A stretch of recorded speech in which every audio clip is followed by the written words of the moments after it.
নমস্কার বন্ধুরা, তোমরা কেমন আছো? আশা করবো তোমরা ভালো আছো। আমিও ভালো আছি। আমি আবার শাশুড়ি বৌমার সংসারে চলে এসেছি একটা রান্না নিয়ে। এই রান্নাটা নতুন না, সবার ঘরে ঘরে অনেকেই করে, পুরনো ধরতে গেলে। তো রান্নাটা আমি এমনভাবে করব, রান্না তো সবাই করে, কিন্তু তার মধ্যে অনেকে অনেক রকম ভাবে করে। যার যা যেরকম খেতে ভালোবাসে তারা সেইভাবেই করে। আমরা যেইভাবে খেতে ভালোবাসি আমরা সেইভাবেই করবো, সেটাকেই দেখাবো। কিন্তু মাছ মাংস তো বলবে দূরে থাক, আমি এইভাবেই রান্নাটা করব। আজকে আমি রান্না করব সোয়াবিনে ছোলার ডাল দিয়ে সোয়াবিনের তরকারি। আলু দেব না, আলু ছাড়াই আমি এই রান্নাটা করব। এটা ভাত রুটি সবার সাথেই খাওয়া যাবে, আর খেতেও খুব ভালো লাগে। হ্যাঁ, এইভাবে আমি কিভাবে রান্না করব তোমাদেরকে সবটাই দেখাবো। তোমরা দেখো আমি কেমন করে এই রান্নাটা করি। এই সোয়াবিনগুলোকে গরম জলে ভিজিয়ে রেখেছিলাম, তারপরে ঠান্ডা জল দিয়ে ভালো করে ধুয়ে নিয়েছি। বেশ ভালোই ফুলেছে সোয়াবিনগুলো। আর এই ছোলার ডাল ভিজিয়ে রেখেছিলাম। না ভিজিয়েও করা যায়, কিন্তু ভিজিয়ে করলে তাড়াতাড়ি হবে। হ্যাঁ, এই যে আমি ভিজিয়ে তোমরা যদি চাও না ভিজিয়েও করতে পারো। আর তার সাথে আমি একটু কাজু বাদাম নিয়েছি, আর এই কিশমিশ নিয়েছি। আরও কি কি নেব সেটা তোমাদেরকে করবো আর দেখাবো। প্রেসার কুকারটাকে বসিয়ে দিয়েছি। এর মধ্যে আমি এই ছোলার ডালগুলোকে দিয়ে দেব।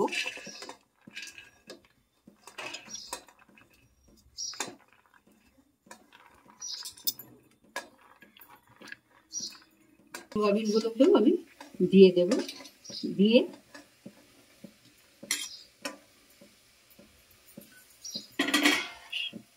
সিদ্ধ হওয়ার মতো অল্প জল দেব।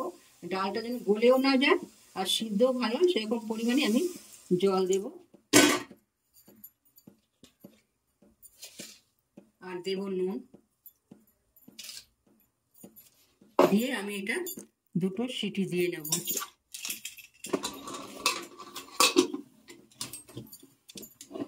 এটা সিদ্ধ হোক, আর আমি তাই একটু ভাজা মশলা দিলে ভালো হবে। আমি একটু মশলা ভেজে নেব।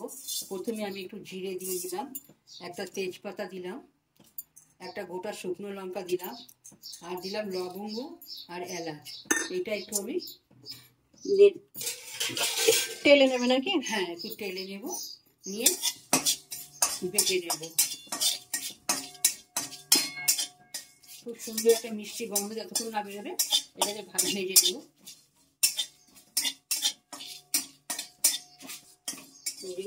একটা মিষ্টি গন্ধ বেরোচ্ছে। আর এই জিরেটাও ভাজা হয়ে গেছে, তেজপাতা লঙ্কা সব ভাজা হয়ে গেছে।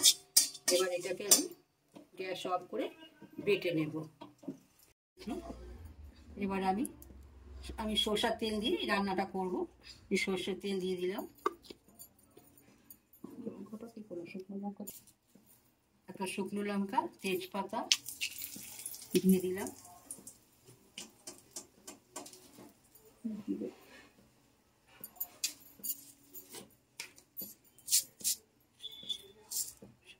সাদা জিরে ফোড়ন দিলাম, এলাচটাকে আমি ফাটিয়ে দিলাম, আর একটা লবঙ্গ, গোটা একটা লবঙ্গ দিয়ে দিলাম। যতক্ষণ না এটা ভাজা হচ্ছে ভালো করে এটাকে ভাজবো লাল লাল করে। আমার ভাজা হয়ে গেছে। এরপর আমি দিয়ে দেব টমেটো কুচি। তাড়াতাড়ি নরম হয়ে যাবে।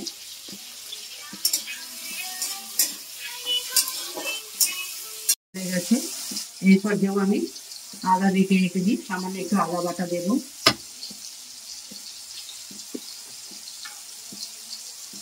জিরে গুঁড়ো দেব।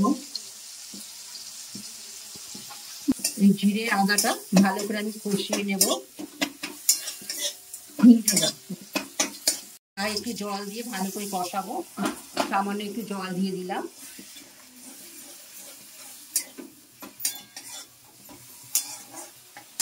এরপর আমি দেব কাশ্মীরি লঙ্কা গুঁড়ো,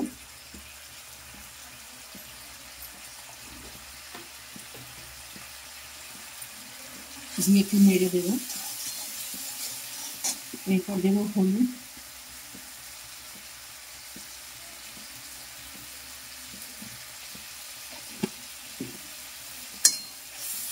ভালো ভালো করে এগুলো কষাবো। কাঁচা লঙ্কা, কিশমিশ, কাজু বাদাম এগুলো সব দিয়ে দেবো।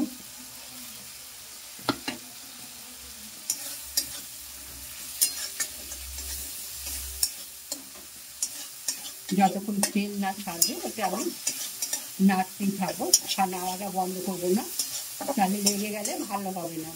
এইভাবে আস্তে আস্তে থেকে নাড়বো, মশলাটা যাতে ভালো ভাজা হয়।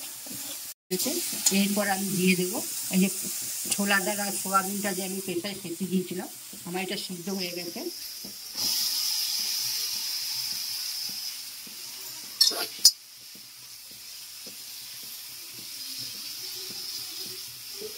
একবারে সেদ্ধ করনি তাই তো?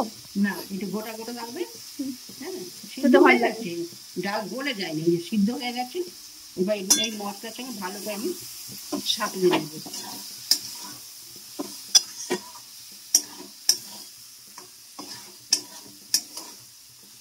এইভাবে আমি ভালো করে সব মিশিয়ে কষিয়ে নেব। এর সাথে সোয়াবিনটা, ছোলার ডালটা ভালো করে কষানো হয়ে গেছে। এরপর আমি গরম জল দিয়ে দেবো।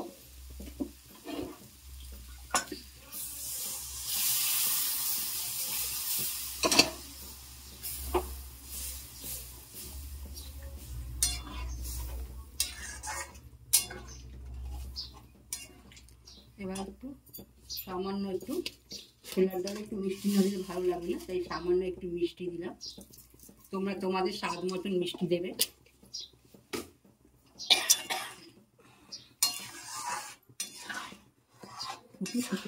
সবার সাথে খাওয়া যাবে, লুচির সাথে খাওয়া যাবে, খেতেও ভালো লাগবে।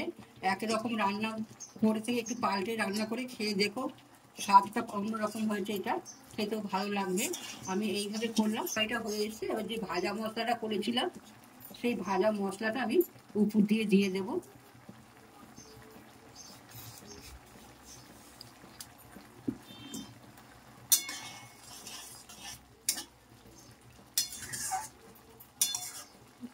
আমার রান্নাটা হয়ে গেছে। আমি এখানে, তোমরা দেখলে এইভাবেই করো, খেতে খুবই ভালো হবে। মাছ মাংস তো আমরা খাই, একটু পাল্টে রান্না করে খেলে স্বাদ, মুখে স্বাদ আসে, খেতেও ভালো লাগে। হ্যাঁ, তোমরা এইভাবে করে খেও। আমি আজকে এই রান্নাটা এখানেই শেষ করলাম, আবার একটা রান্না নিয়ে আসবো, তোমরা ভালো থেকো, সুস্থ থাকো। টাটা বন্ধুরা।